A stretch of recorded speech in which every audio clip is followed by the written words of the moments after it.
I titled this one, Romancing the Uncertainty.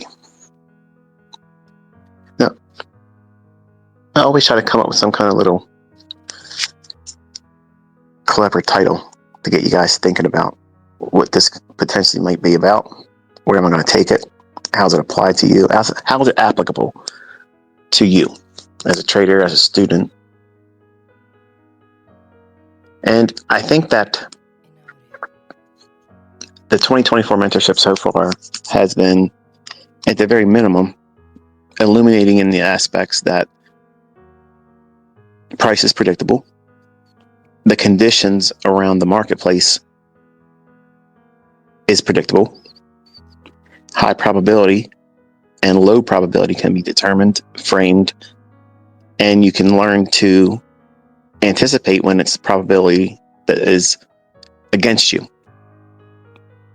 when you're going to have more adversities than you would care to have any other time. Usually it's the times when you have hurt yourself, draw down, blown accounts, confusion, high anxiety trading, high anxiety analysis without even pushing the button, and not really understanding what causes it. And you're learning now how to place more emphasis on determining the characteristics of the marketplace that you're trying to either trade in, or that you're going to be comfortable saying, you know what, I can see the price is fluctuating just like everybody else around the world watching that same price. But I know enough about myself, I know enough about my model, and I know enough about the inherent risks, the uncertainty of profitability in certain financial climates. That means, is the market predisposed to hurt you and anyone else that participates in it?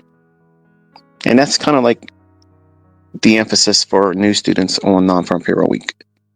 That's what I'm trying to capture your attention in regards to the unrealized, until it's too late, risks that comes with trading that week.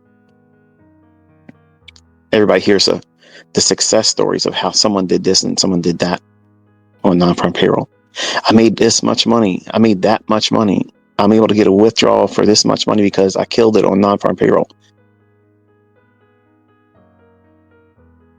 And you're learning that there is a lot more to it than just getting lucky, surviving that carnival ride. And while most retail traders, people that use logic that has no bearing on why price is going to go up or down, they will subscribe to the view that, hey, their techniques, their models, even my concepts in the hands of other people, they may sell the idea that, hey, look, I got it all figured out. And as I mentioned, every single time I've ever talked about non-farm payroll, I said the same thing Friday. I said, you don't know. No one knows where it's going to go. And inviting ruin, inviting the potential for the market to just start spooling and running way beyond where you think it's going to go. Ignoring that underlying risk, ignoring it, discounting it, thinking it's not going to happen to you. Not this time. You're romancing the uncertainty. You're only looking at it from the perspective that it's going to be good for you. It's going to be good.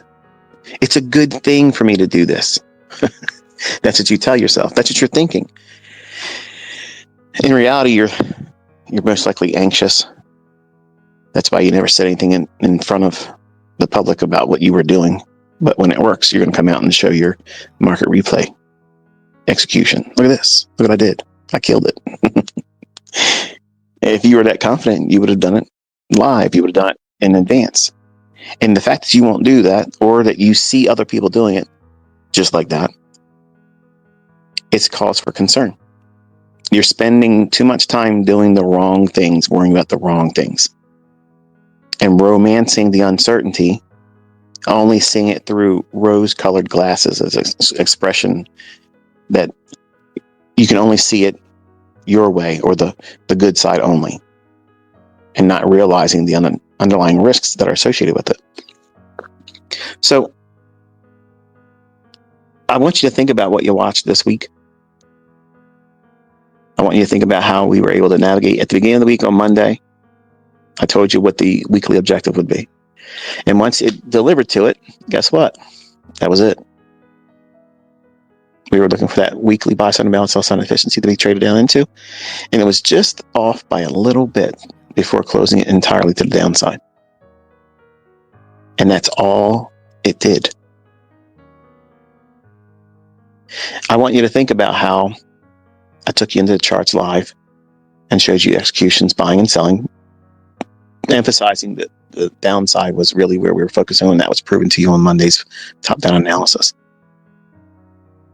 But buying and selling, executing on a short-term basis, just trading the intraday volatility, using any immediate lower time frame, 15-second or 1 minute fair value gap, and conditioning yourself to just see it and execute on it. See it and execute on it. Place a stop and a limit, and submit to both. Whichever one happens to be hit first, that's what you're going to subscribe to for that exercise. And you desensitize yourself. See, that is the right thing to do. Not going in thinking it's always going to be an outcome that's favorable to me. You need to remove that thought process entirely. You need to remove the necessity for the outcome to be positive for you.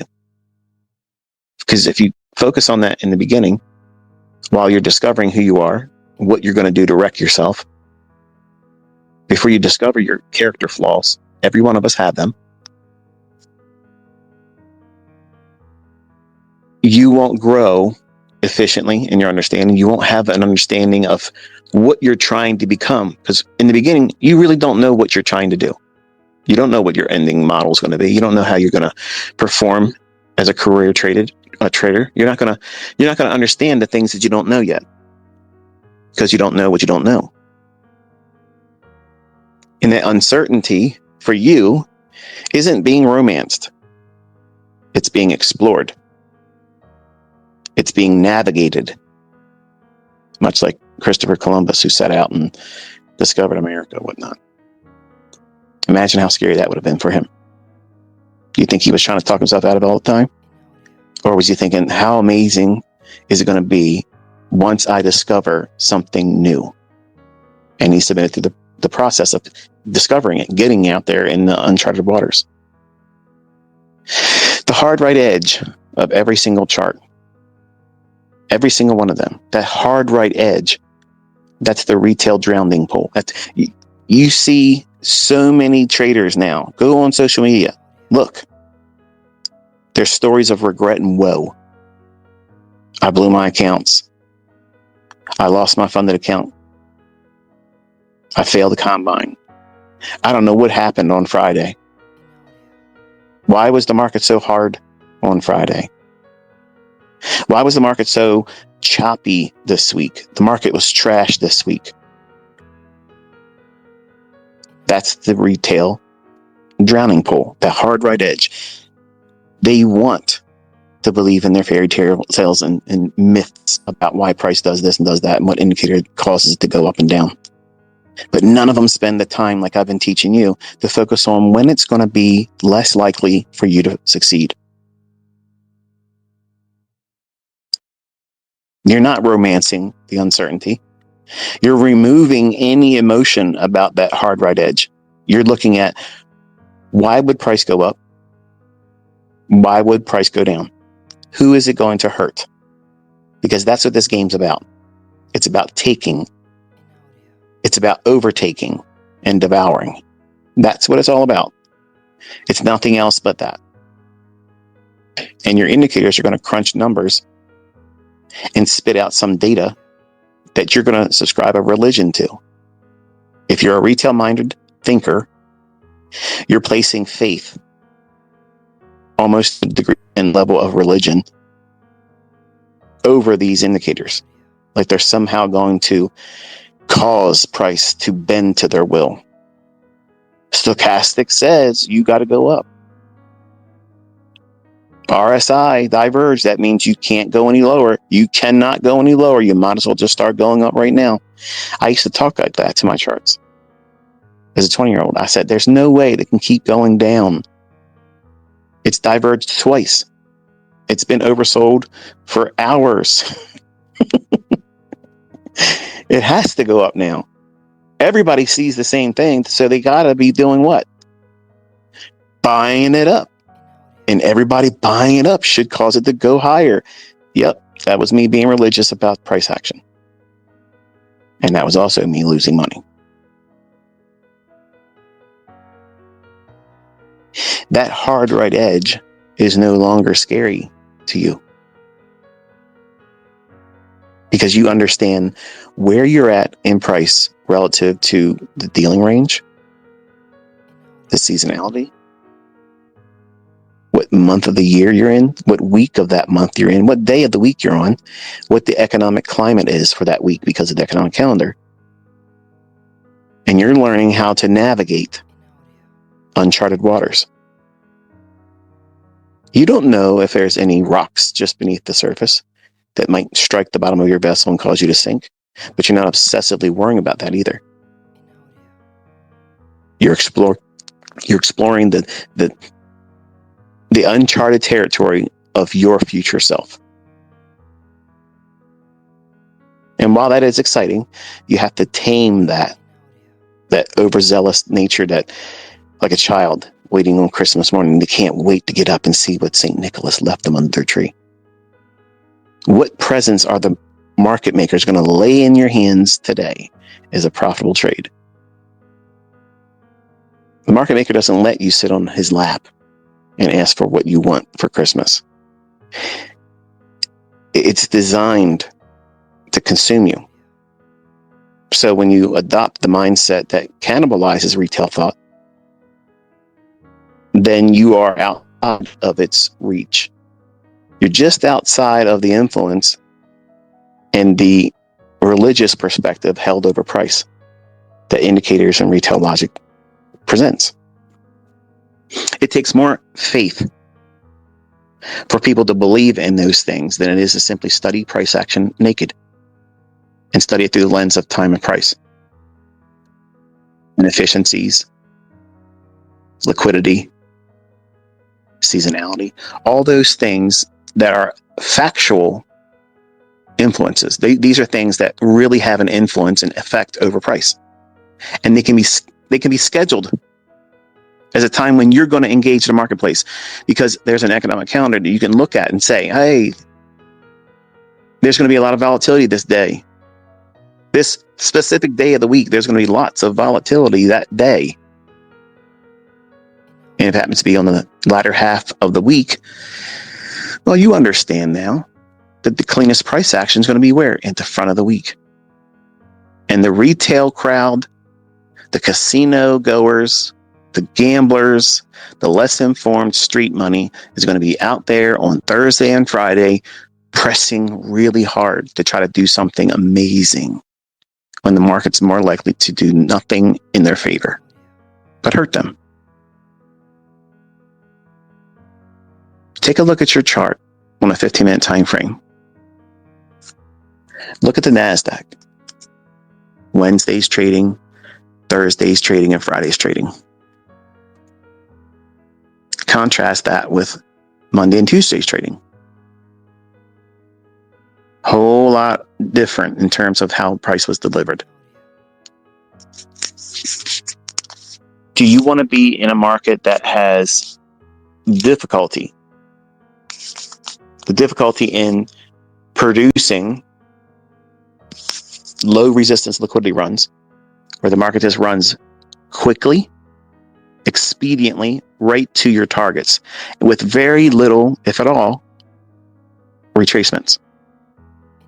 Hardly any consolidations, barely any pause whatsoever, and just runs quickly and goes right to your target? Or do you want to be in a market that has to be babysat? And you're constantly concerned about, is this retracement going to be one that stops me out and then eventually goes in my favor later on? That's trading in high resistance liquidity runs. See, there's a benefit in understanding the lay of the land knowing how that economic calendar is going to impact future price, days that haven't even started yet. You're looking at these things on the weekend, anticipating how the week's going to be problematic on certain times and days. But retail's not thinking that way. They go in and they're hoping that their harmonic patterns are lining up. They hope that they're seeing their indicators become oversold or overbought. They're waiting with bated breath that their moving averages are sloping in the direction they want to be buying or selling in. Where you are different. You're calm. You're calculated. You're patient. Because you know that given day, there should be some kind of opening imbalance, some kind of difference that's significant from the previous day's settlement price to 9:30's opening price. And to the degree of how much of an imbalance is created by that, you get intel, you get information that tells you more about how that daily candlestick is going to deliver. And you understand that if there is a opening price higher at 9:30 a.m. New York local time than that of the closing price at 4:14 p.m. Eastern Standard Time, previous day. If it gaps open higher, and it's a significant gap, you know that there is, in the first 30 minutes, statistical probability that's 70% over the last 40 years. That in the first 30 minutes, that your short-term bias should be bearish in that instance, trading down to half of whatever that gap is. Retail doesn't think that way. They don't go in anticipating something like that. Retail sees this. Well, we gapped open higher, so that means it's strong. Let's buy it. If you measure the relationship between where we closed the previous day, and this is something for you guys that like to make indicators in PineScript for TradingView. Here's a challenge for you. Ready? Create an indicator that plots a cumulative line. Okay. And you want to plot it with measuring the rate of change between previous day's close to today's opening price. And you can start with a number like, I don't know, use a value like 10,000 or 100,000. And then today's opening price, how many ticks is it above previous settlement? How many handles is it or points above it? And you would add that many to that original starting value. And then every day, plus or minus, you're adding or subtracting to that. And it's creating this cumulative line. Eventually, what you'll start seeing is that's measuring the public's perspective. Because they see, oh, we opened up higher than the previous day's close. That's bullish. And they will want to do what? It's higher. It's strong. Let's buy it. Buy, buy, buy, buy, buy. And that's why I told you on Friday, I'm not interested in being long. To the jokers that like to say I was looking for longs. I was not looking for longs. I was absolutely not looking for longs. I was looking for further protraction because it's non-farm payroll. It can deliver that.